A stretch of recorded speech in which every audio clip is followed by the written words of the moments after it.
Hello children, in the previous video we have studied types of motion. Now distance understand.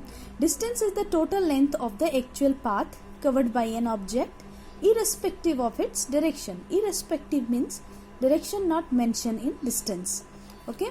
Suppose a person moves A to B 4 km, then B to C 3 km. What is his total length? AB plus BC equal to 4 plus 3, that is equal to 7 km he has covered. Okay, and it is denoted by D.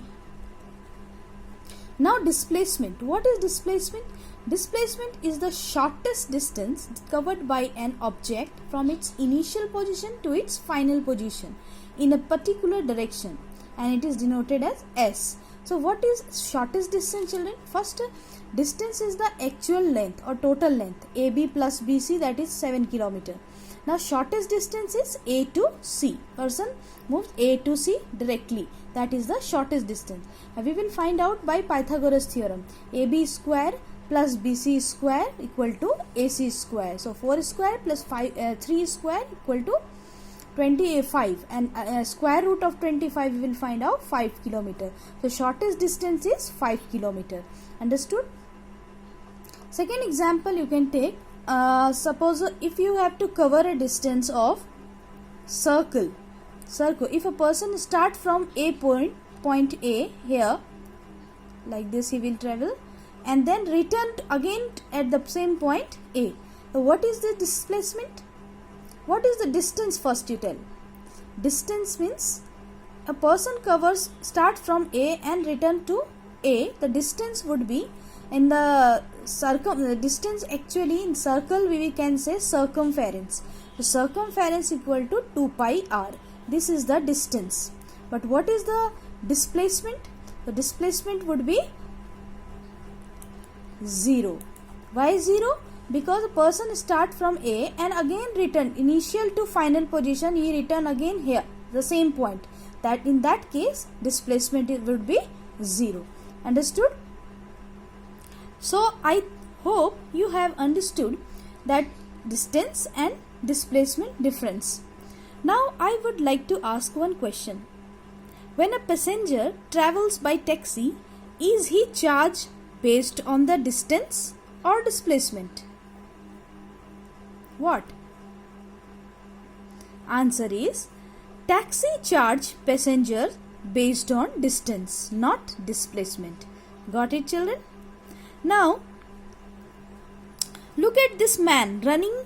He is training to run a marathon. Just I have drawn picture here. So see, a man running. He is training to run a marathon. He is covering a distance of 3 meters every second. Every second means per second.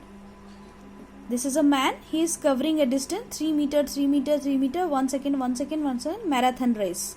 Okay. This is the distance point. Now, so the distance he covers each second is constant at 3 meters, and he maintains the pace of a certain period of time. This is what we describe as uniform motion. If a body covers equal distance in equal interval of time is called uniform motion. If a body covers equal distance in equal interval of time called uniform motion. So in case of uniform motion, if we know the constant distance covered for each time period along with the total time duration of motion. So how we can calculate uniform motion? Uniform motion we can calculate by constant distance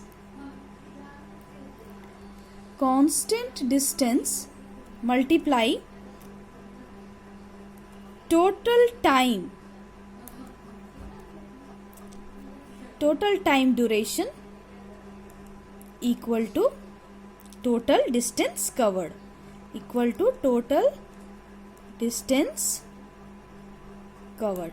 Okay, so what do I mean by this? If said this man ran at a uniform speed of 3 meters per second for a minute. Can you tell me how much distance he covered? 3 meter per second into 1 minute. Can you tell me how much distance he covered? So make sure, children, this is a second, this is a minute. The minute change into second. So 3 minute per second into 1 minute equal to 60 second. So he will cover how much? Multiply 180 meter he will cover. Understood? Similarly, we can calculate how much distance he will cover in 10 minutes, 20 minutes or even an hour. That's because he is maintaining a constant speed.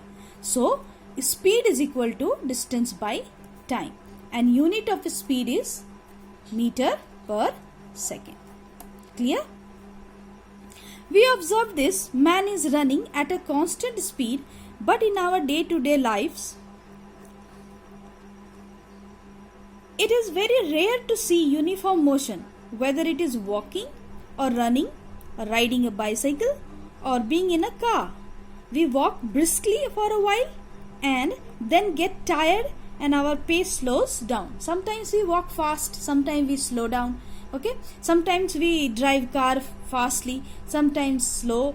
So there are external factors like traffic lights, busy crowded area, and like many examples you can say. The bicycle ride is fast at times and slows at the other times, depending on which area of the school you are in. Suppose you are going fast, sometimes slow. So such cases are examples of non-uniform motion. So first you understand uniform and non-uniform. So uniform already you have understood, that if a body covers equal distance in equal interval of time, called uniform. If a body covers unequal distance but equal interval of time, that is called non-uniform motion. Suppose a person start from position, initial position is A, final is B. Start from here, 3 meter he first covered, then 4 meter, then 5 meter, then 6 meter, and equal interval of time is 1 second, 1 second, 1 second. But you can see it is an unequal distance but equal interval of time. So this is called non-uniform motion. I hope it is clear to you what is uniform and what is uniform. So can we calculate speed for non-uniform motion? Yes, we can calculate. As the motion is not uniform, it will have different speed at a different points in time. When it comes to non-uniform motion, we refer to the rate of motion in terms of average speed. Yes, that's right. So we refer to a average speed. So first we start from 3 meter, then 4 meter, then 5, then 6. So it will refer to a average speed. Now the question arises, what is average speed? Average speed is equal to total distance traveled by total time taken. Okay, so if a boy leaves a point from here, just see, I am drawing figure here only.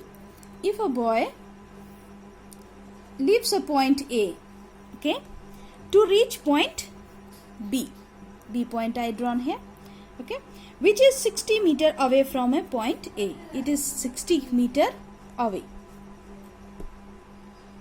And he has been walking at a varied rate of motion. Varied rate of motion, sometimes slow, fast, slow, fast. So basically non-uniform motion, he takes 60 seconds.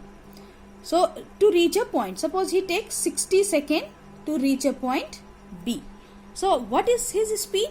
Can you tell? So speed is equal to 60 by 60 seconds, that is 1 meter per second. Clear, children? So that's his average speed is equal to 1 meter per second. Like that we can find out average speed, total distance traveled by total time taken. Clear? So many some numerical questions given in your book. Just see here. I think you go through your book and you can understand. First examples I am going to solve in notebook. Just see here. Here question first read. A truck covers 50 km with a speed of 40 km per hour and the next 50 km with a speed of 60 km per hour. Calculate the average speed of the truck. So first of all, just see here, speed is equal to d by t. Let the total time be t1 plus t2. T1 time taken to cover 50 km with a speed 40 km per hour. So 50 by 40, 5 by 4 hour. That is T1. Now T2 equal to time taken to cover 50 km with a speed 60 km per hour. So 50 by 60, 5 by 6 hour. The average speed is equal to total distance. So what is this total? 50 plus 50, that is 100. And total time I have taken out T1 plus T2, that is 5 by 4 plus 5 by 6. So 100 by, you can calculate, you will get, just simplify this, you will get 40 km per hour. Okay children, revise up to here, do the question answer, next topic, next video. See you there.